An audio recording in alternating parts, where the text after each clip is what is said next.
Kasus penganiayaan anak selebgram Agnia Punjabi belakangan ini menjadi perhatian publik. Anaknya yang bernama Chana mendapatkan penganiayaan dari pengasuhnya selama lebih dari 1 jam. Sebagai sahabat dari ibu Chana yaitu Agnia, Umi Pipik sempat mengunjungi kediaman Agnia di Malang untuk menjenguk Chana. Menurut Umi Pipik, Chana merupakan anak yang kuat dan sudah bisa bermain dan menari-nari seperti sedia kala, namun hanya saja Chana masih trauma untuk tidur di kamarnya sendiri. Umi Pipik juga hadir di sana untuk menyemangati Agnia yang mentalnya sedang terguncang akibat kejadian tersebut. Ia memberikan beberapa wejangan untuk Agnia agar tidak terlalu terpuruk dalam masalah ini dan bisa terus beraktivitas seperti biasanya. Adanya kejadian ini membuat Umi Pipik juga cukup terkejut karena sang pengasuh sudah 1 tahun bekerja dengan Agnia dan sudah cukup dipercaya untuk mengurus anaknya. Lantas seperti apa tanggapan Umi Pipik terkait hukuman yang harus dijalani oleh pengasuh tersebut? Karena alhamdulillah nggak takut ketemu orang, cuma memang sangat lemah. Masuk kamar saja dia nggak mau, masuk kamarnya sendiri nggak mau. Hanya ngintip aja takutnya. Artinya sampai traumatik itu agak ini juga, yang itu yang dikhawatirkan ya Mi? Iya, yang dikhawatirkan. Tapi alhamdulillah sih anaknya ceria ya. Tadi pas ketemu juga ceria, senang kan aku bawain mainan gitu. Senang ya. Terus minta ganti baju, mau ngasih lihat dia bisa nari gitu. Alhamdulillah. Tapi kedekatan Umi sendiri sama maminya sendiri? Saya deket banget sama Nia gitu. Jadi tahulah Nia itu orangnya nggak bisa marah. Nggak bisa marah lemah lembut, apalagi sama anak ya gitu kan. Semua pasti nggak mau ada kejadian seperti ini kan, betul. Cuma kan ini sudah takdir ya dan ya kita lihat di sisi sisi bijaknya aja. Tapi Mi, mengenai kabar bahwa dia si pengasuh ini belum dibayar atau apa itu gimana sih Mi? Oh enggak. Semuanya sudah sesuai prosedur. Sudah sesuai prosedur. Ya. Umi banyak yang akhirnya menyalahkan Kak Nia karena terlalu sibuk sampai suster Umi seperti apa? Kan suster ini sudah 1 tahun bekerja ya, dan selama ini tidak ada apapun, makanya percaya kan gitu. Dan yang ini yang harus dilihat bahwa kan kita nggak tahu ya, kita kan hanya lihat saja dari kejadian itu saja. Tetapi selama ini apakah orang tuh melihat bagaimana Nia di rumah 24 jam kan enggak gitu. Jadi janganlah terlalu menyudutkan gitu kan. Seorang ibu juga dimanapun pasti nggak mau ada kejadian seperti itu karena 1 tahun sudah kerja loh susternya dan aman-aman saja gitu ya. Mungkin ini memang ketika mungkin susternya lagi ada masalah gitu, dan ya itu semua kan sudah jadi kehendaknya gitu. Dan saya lebih menguatkan niatnya karena saya tahu dalam keadaan seperti itu saja gitu Nia tuh nggak mau mukul susternya ketika ketemu, lihat kan gitu, masih yang nahan, masih yang punya empati, masih yang mikirin. Bahkan pas tadi ngobrol sama saya aja dia masih yang kepikiran susternya karena dia punya anak kecil. Karena ya kalau yang kejadian fatalnya sih ini ya. Tapi sebelumnya pernah juga. Kalau sebelumnya cerita sih Nia bilang nggak pernah ada ya, hanya mungkin kayak jatuh aja biasa gitu. Tapi banyak disudutkan juga kondisi mentalkan Nia mungkin sekarang seperti apa? Kalau saya lihat Nia drop banget ya, dia down banget, dia butuh dikuatin gitu. Karena saya tahu banget lah Nia itu orangnya nggak bisa marah, dan dia sesuatu yang bukan tanggung jawab dia aja, dia itu bantu gitu. Dia itu bertanggung jawab gitu sampai segitunya gitu. Dan saya tahu banget Nia gitu, makanya dia tuh yang merasa nyalahin diri sendiri. Akhirnya saya bilang nggak bisa nyalahin diri sendiri dan nggak boleh ketika kita bilang coba aku nggak gini, coba nggak boleh gitu. Karena itu kalimat yang tidak disukai kan oleh Allah karena seperti menyalahi takdir. Jadi sudah sekarang tutup telinga, punya 2 tangan buat nggak mungkin buat nutupin suara-suara orang yang nggak suka dan kamu. Ada orang yang suka, ada orang yang nggak suka, itu wajar.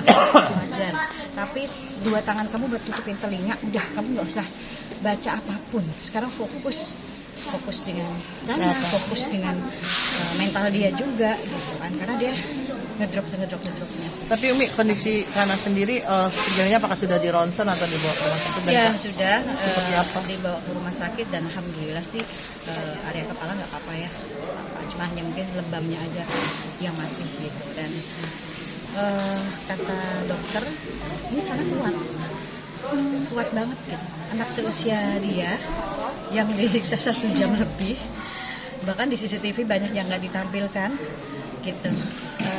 Itu luar biasa. Takutnya kan retinanya atau apa? Enggak sih, cuma mungkin dia kepanasan karena kan disiram pakai minyak putus-putus. Kannya sendiri mungkin kayak sampai trauma kerja nggak atau ninggalin sananya? Untuk saat ini padahal kerjaan dia banyak kontrak gitu kan dia juga punya banyak tanggungan ya gitu. Jadi saya tahu banget lah, dan ya mau nggak mau dia sekarang harus stay dulu untuk menghilangkan traumanya, karena ya nggak mau tidur di kamar gitu. Jadi Nanti butuh psikiater nggak sih ini untuk memulihkan rasa traumanya? Rencananya ya, kalau rencananya sih enggak ya, cuma hanya pas malam begitu kejadian, malamnya aja dia tidur sampai terbangun nangis takutan gitu, hanya itu aja. Tapi setelahnya enggak sih, alhamdulillah kata Nia. Dan Umi sebagai sahabat juga gitu, artinya enaknya diapain sih nih pengasuhnya? Iya, dihukum sesuai dengan tindakan.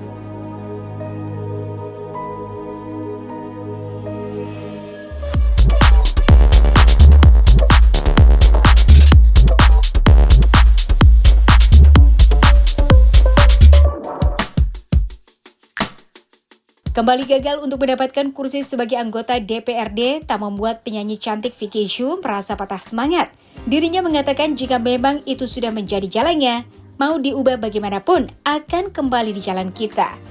Tidak ada masalah untuk sebuah kegagalan dan semua hal memang butuh proses. Meskipun demikian, ibu dari 2 orang anak itu tetap merasa puas dengan hasil suara yang diperolehnya. Perempuan bernama lengkap Vicky Feranita Yudasokasu itu mengungkapkan dirinya tidak merasa ada penyesalan dan mendapat banyak pengalaman dari hal tersebut. Pelantun Mari Bercinta 2 itu mengaku kini dirinya akan lebih fokus untuk kembali bermusik dan aktif kembali di sosial media. Lantas bagaimana sikap sang suami dalam menanggapi hal tersebut? Jadi aku berterima kasih sebanyak-banyaknya, sedalam-dalamnya, karena dengan modal seminim mungkin, baliho dikit, bahkan tim yang gak banyak, aku bisa mendapatkan suara 37.474. Itu bukan itu benar-benar aku kecil banget, sekecil-kecilnya, benar-benar hanya terjun ke masyarakat.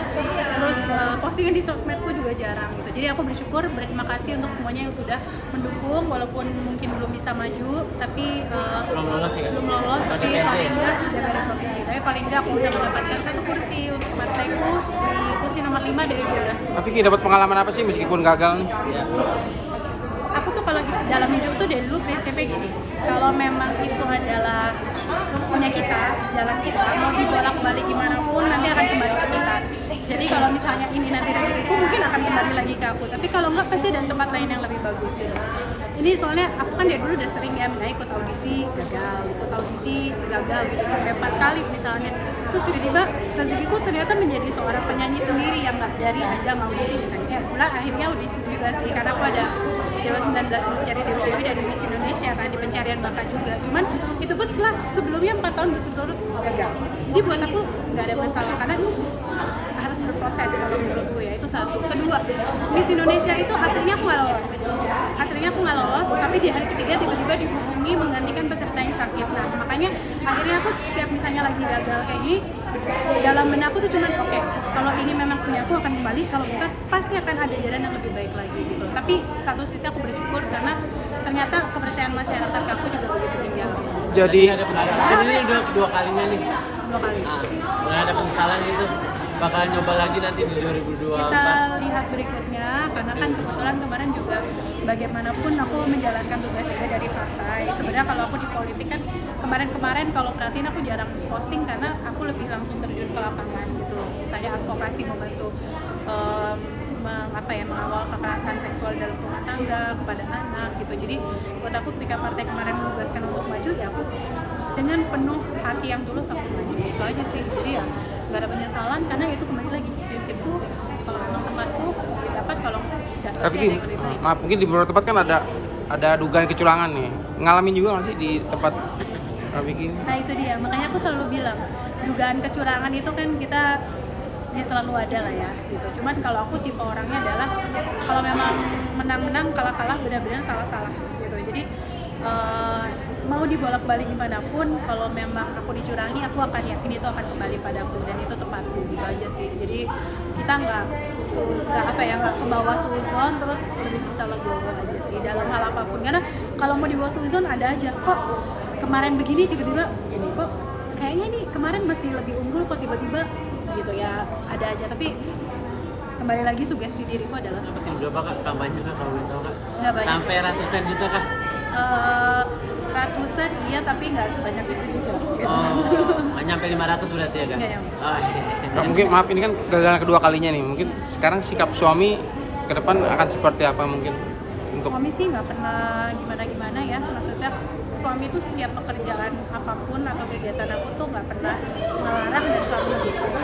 Cuman memang jujur aku kemarin malah aku yang janji ke suami kalau misalnya yang ini memang belum lolos, aku mau lebih fokus ke pekerjaan yang lain.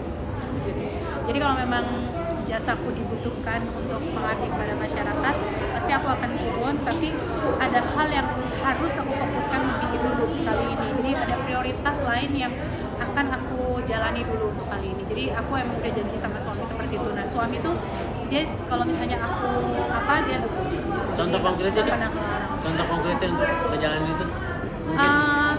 Kemarin itu kan memang aku kan habis hamil melahirkan, terutama ya aku mulai aktif di politik. Kenapa aku masuk politik? Berani masuk ketika aku sudah menikah. Kayak lebih nyaman aja ketika aku udah punya suami, aku masuk ke politik gitu, kayak ada pegangan aja, maksudnya pegangan yang jagain lah ya. Oh udah punya suami, dijauhkan dari suzon, berharap. Ketika aku masih artis aja kan takutnya ada skeptis atau apa. Nah ini kan berarti aku udah dari 2018, ini udah 5 tahunan ya, 5 tahunan. Jadi emang aku udah bilang kalau yang kedua kali ini aku nggak lolos, aku mau fokus misalnya kembali ke bisnisku dan aktif di dunia sosial media, karena aku kan nggak suka posting orangnya. Jadi kemarin aku memang udah bicara sama beberapa platform sosial media untuk lebih aktif di situ, dan dengan image yang yang sudah dibentuk juga, bukan berarti image baru ya, tapi image yang sudah dibentuk supaya orang lebih notice gitu. Jadi saat ini mau fokus ke situ. Musik tetap jalan ya kak? Musik jalan, ini juga manajemen udah ngejar-ngejar karena aku udah ketunda lama gitu kan. Makanya aku bilang aku mau fokus ke hal-hal yang mungkin aku udah lama tertunda, kembali dulu deh.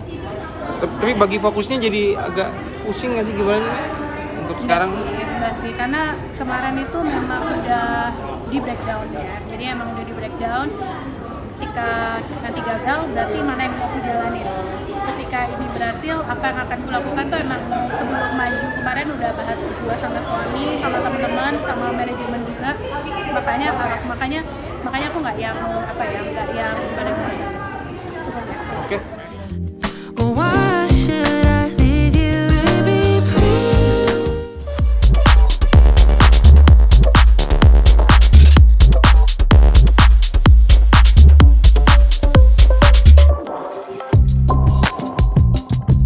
Berawal karena tuntutan pekerjaan yang mengharuskan dirinya untuk bermain di alam, kini tak heran jika dirinya menjadi sangat menyukai pelesir dan traveling. Perempuan kelahiran 15 Desember tahun 1989 itu mengaku sempat memiliki fobia terhadap hiu. Namun hal tersebut tidak menjadi alasan baginya untuk berhenti mendalami hobinya itu. Baginya, jika fobia itu masih ada, mungkin dirinya tidak akan pernah bisa melihat berbagai keindahan alam di Indonesia. Kini Laut Misol menjadi tempat free diving terbaik baginya karena memiliki keindahan yang luar biasa di dalamnya. Pemeran dari film Sleep Call itu juga mengatakan dirinya telah berhasil memenuhi target impiannya dalam mendaki ke Himalaya. Bagi Della, baik gunung maupun laut, masing-masing memberikan pengalaman istimewa yang tak terlupakan. Lantas apakah ada target impian lain yang ingin dirinya capai?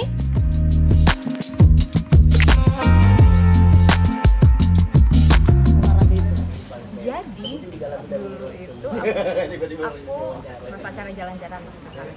Dulu aku nggak bisa apa-apa, tapi karena kebetulan harus bekerja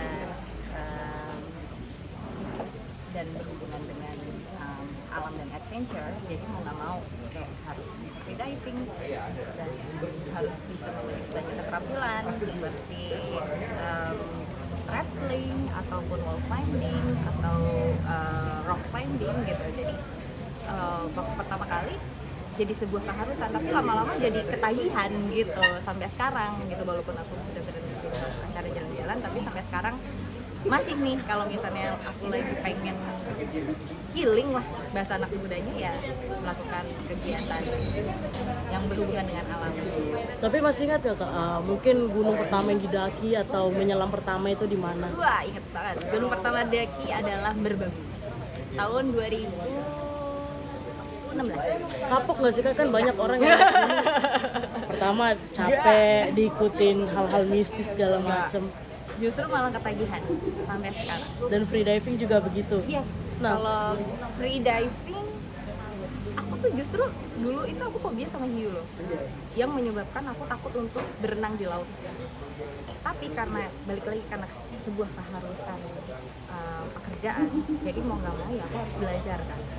Tapi ketika aku udah bisa menyelam, bisa free dive, bisa bertemu langsung dengan keindahan alam di laut, ya itu yang bikin aku sampai sekarang terus menggeluti hobi ini.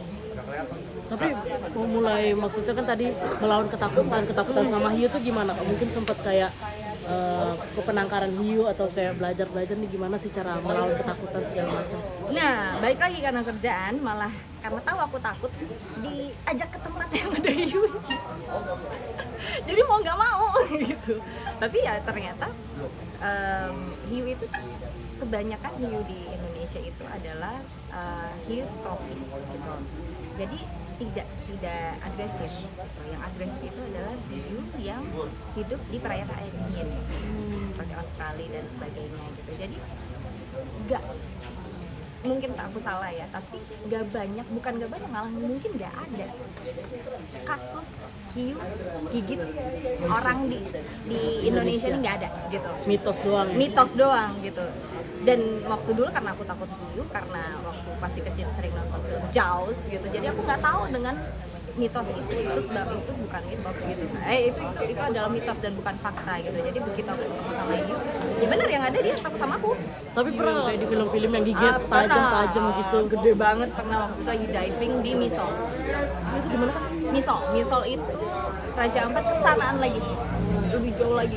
Berarti memiliki privilege juga dong Kak untuk menelusuri alam-alam yang belum terjamah manusia. Makanya kalau aku masih takut sama hiu, kalau aku masih fobia sama hiu, aku nggak mungkin bisa istilahnya jalan-jalan ke kota-kota yang lain atau menelusuri keindahan alam Indonesia. Adalah tadi kan bilang ada wall climbing, ada skydiving, itu butuh waktu berapa lama untuk terampil di satu, untuk wall climbing berapa lama, untuk skydiving berapa lama, dan sempat ada skydiving nggak? Free diving. Sempat ada ini nggak nyerah gitu karena saking capeknya atau seperti apa? Kalau free dive enggak. Kalau free dive tuh kebetulan cuma beberapa kali pertemuan, terus habis itu sekitar 2 bulan untuk dapat license. Tapi kalau misalnya wall climbing, karena itu jadi sebuah hobi kan gitu, dan kalau ngomongin soal nyerah enggak sih, karena udah suka, jadi malah seneng gitu. Jadi kalau diving kan kayaknya ketat banget tuh. Free diving. Iya, untuk ketat banget kan, seperti pelatihannya kan itu. Gimana menjalaninya? Karena udah suka, jadi nggak ada rasa nggak seneng gitu lah. Maksudnya kayak kalaupun susah aku jalanin gitu. Paling awal-awalan kan, karena kan kekurangan aku adalah aku agak susah untuk equalize. Jadi kalau nyelam tuh sakit telinganya gitu kan. Dan kalau untuk bisa lolos